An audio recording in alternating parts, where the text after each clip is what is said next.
Hi, people. We're going to introduce the idea of what's called electric potential. And I'm going to do it by beginning to discuss, well, some physics quantities associated with two charge combinations. Electric potential is not one of those, but bear with me.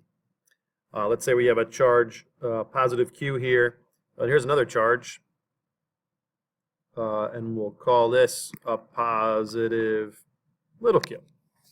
Well, charge big Q exerts a force that we can call Fe on charge little q, and of course there's an equal and opposite force exerted on charge big Q, but we don't really care about that for right now. And that force, well, that force is a vector. We can define that force via Coulomb's law. And that force, well, we can start by saying that. And Coulomb's law really is an expression of how big fields are. So this force can be written as Q times K big Q over R squared in the R hat direction. And the more common way to see that perhaps is K Q Q, order doesn't matter, over R squared to make this a vector equation. There's our, in the R hat direction, that force is radial as long as, right, Q and Q are both positive. We get a positive R hat force, or if Q and Q are both negative. Okay, so sign, you can use sign of charge here to define direction, or that will accurately predict direction of force, right, whether it be radially outward or inward. Okay, all right, so, well, there's another quantity associated with two charge combinations, and that is, well, two charges as a system have electric potential energy.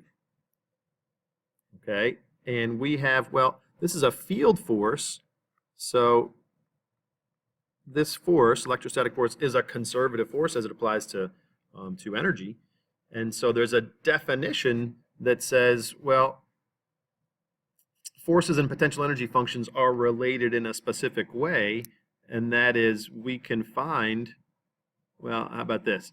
If you move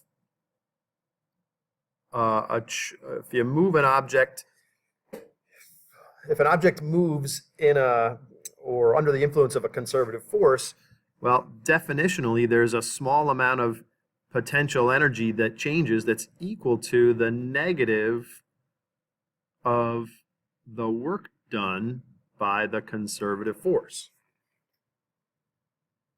So that's a definitional truth about conservative forces. When a conservative force does work, it does an amount of work, well, that's equivalent to the decrease in system potential energy. All right, that we can use that fact to say there's a little change in system potential energy that's equivalent to the amount of work done by the conservative force, but the opposite of that. All right, and then that we can use this to say, well, if I want to find a macroscopic change in potential energy, what I can do is add up all of the little changes in energy. Why am I so picky? Fine. All right, and so let's say that we move charge Q from one location to another,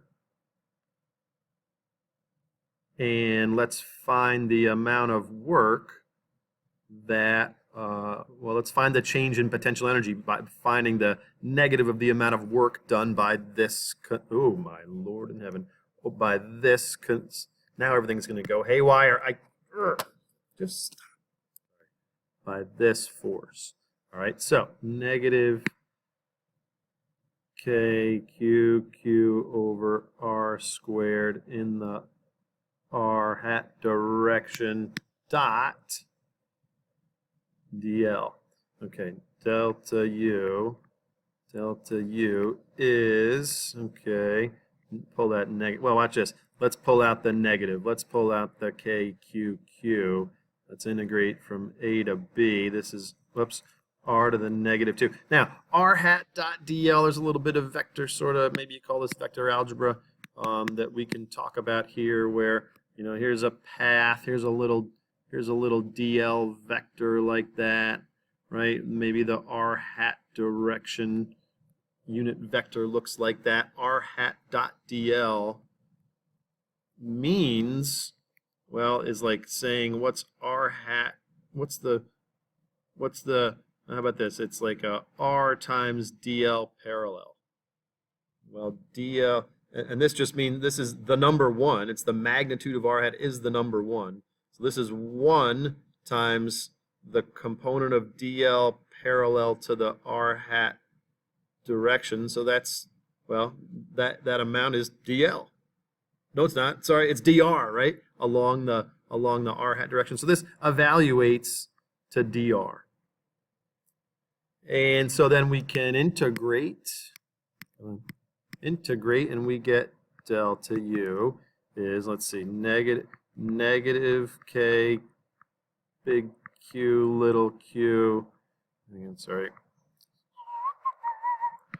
And we get negative r to the negative 1 evaluated from A to B.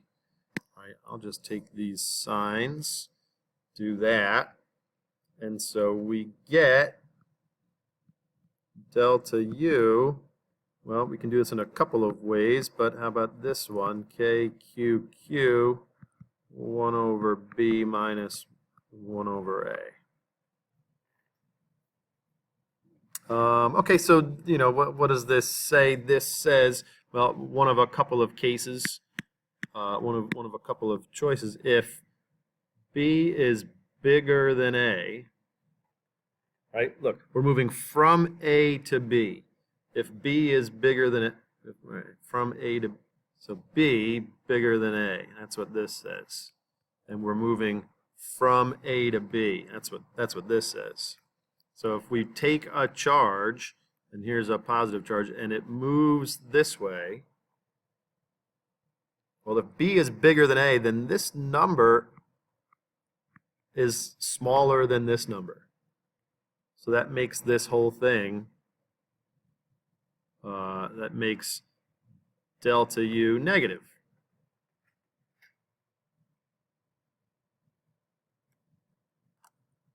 Which is good, because what we're saying is, if we take an analogy of Earth mass stuff, right?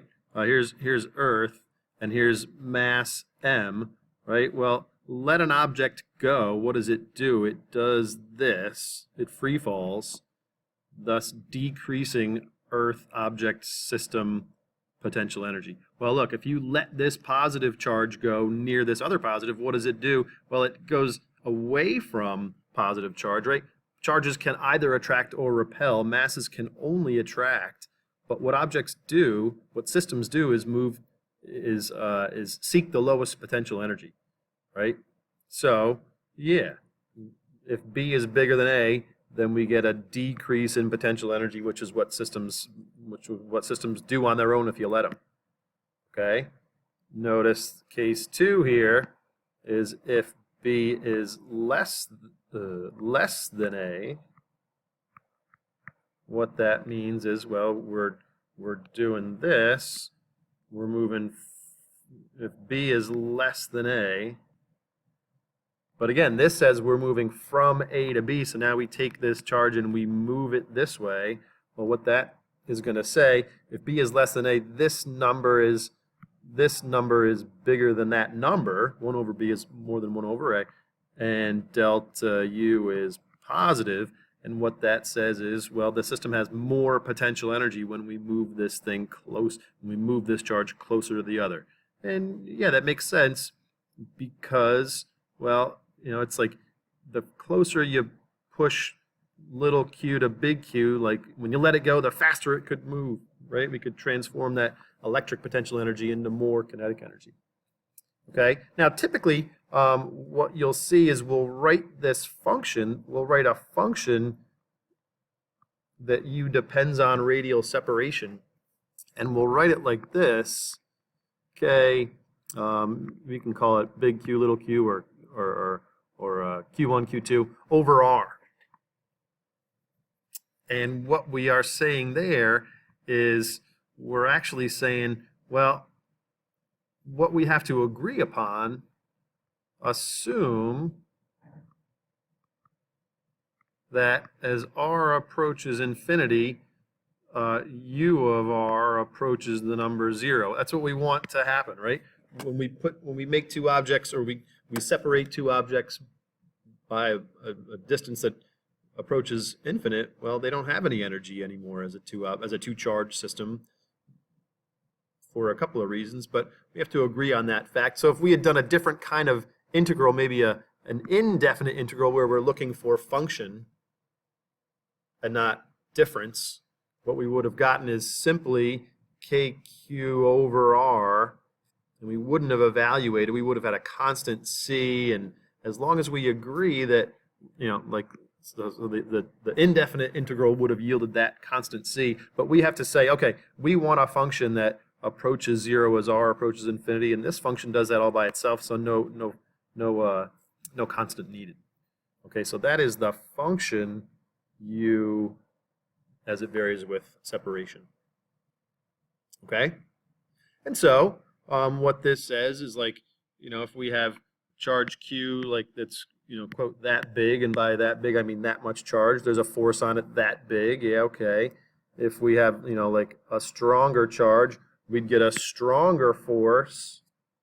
If we had a little dinky charge, we'd get a little dinky force. Big force, medium force, little tiny force, right? And also what we would have is, well, these two charges have, quote, lots of potential energy. These have less potential energy. These have less. Okay? Now we can talk about on a per unit charge basis. Let's go back to what we just sort of said. Let's say we have, big charge, medium charge, little baby charge, right? What we get is big force, lots of u, medium force, medium amount of u, baby force, little baby u. But, right? But what we're saying is, like, well, this is a big charge. This is a medium charge. That's not medium. That's medium. This is a baby charge.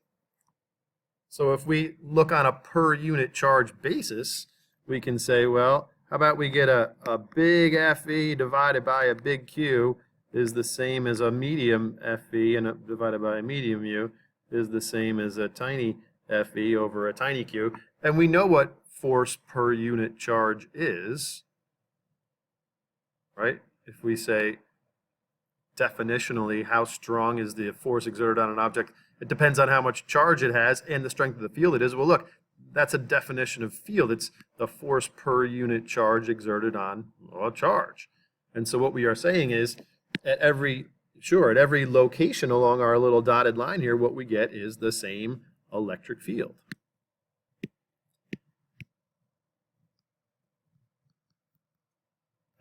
Fe per Q. So that's on a per charge basis, we get this electric field that per Coulomb's law we write like this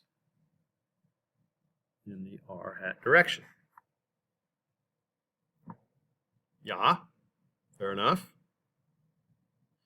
Now, here's what we said above. We said there's this quantity that, well, not this quantity, but we said this. We said, okay, remember, if we move an object a little bit and allow this electrostatic force to act on it, we can take the dot product of that stuff, and definitionally, when we do that, that gives us, well, sorry, let me start here.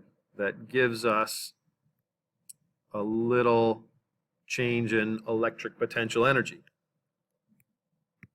And if we want to find a macroscopic change in electric potential energy, well, here's what we should do, really. Let's take this du and say negative, right? And then we integrate. Well, what we have just said is, sometimes what we concern ourselves with things on a per unit charge basis. So we could do this and do this and do that. And what we get is a new quantity. This electric potential energy per unit charge is called electric potential difference.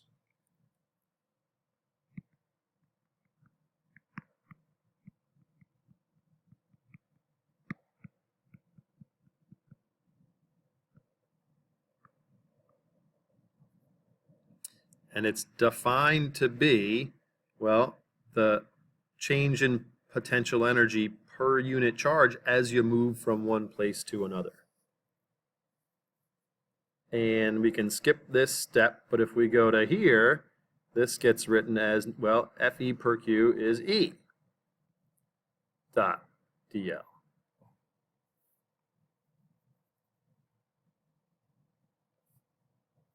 And let's say that we go from one location to another. Okay, so this integral turns into a to b, pull out the negative, kq over r squared r hat dot dl. This change in potential energy moving from one place to another, negative kq from a to b, r to the negative 2. Remember, this evaluates to dr.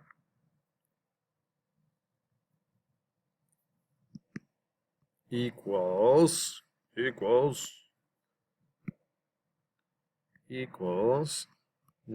kq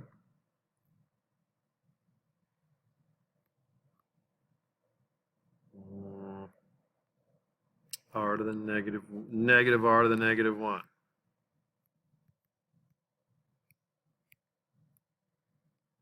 Oh my God. Evaluate from A to B.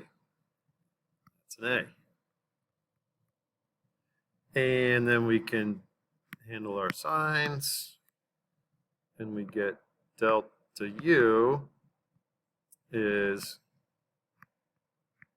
KQ 1 over B minus 1 over A. And it looks very much, sorry, not delta U. Oh gosh, I've been writing delta U the whole time. Sorry, folks. These are all potential differences, not differences in potential energy.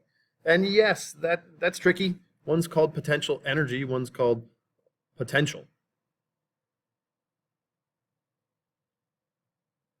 And this says, well, something similar to what our potential energy expression says. It says, right, that, okay, if, so here's charge Q, and if we, well, we're going to go from A to B. We're going to not take a charge from A to B, but just simply look from location A to location B. What is the electric potential here? What is the potential there? Or let's compare potential here and there. And what this says in one of two cases, right? Right. One is if B is greater than A. Right, and we go from A to B. If B is greater than A, this number is less than this number, and delta V is negative.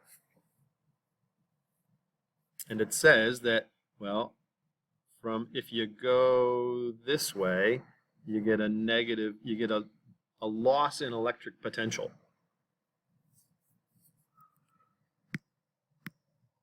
Or this, what that means is, like, this is like a high potential area, and this is a lower potential area.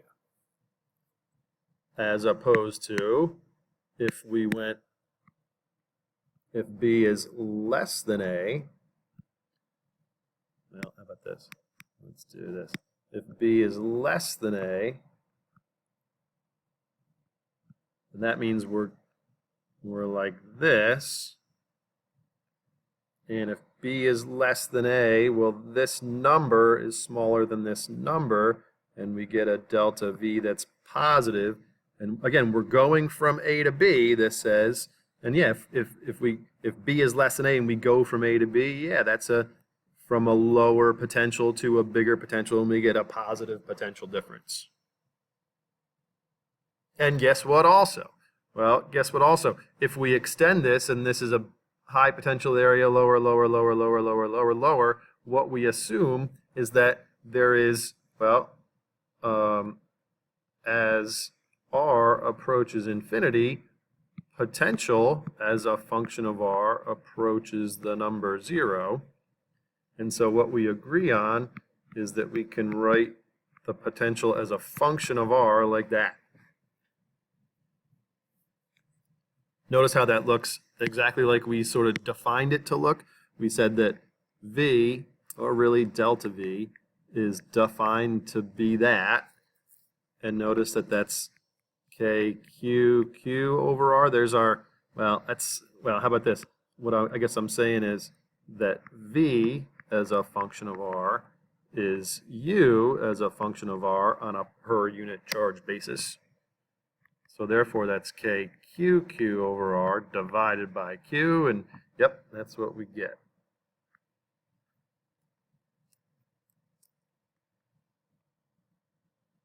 So potential is like potential energy in that there's no such thing really as an amount of potential energy.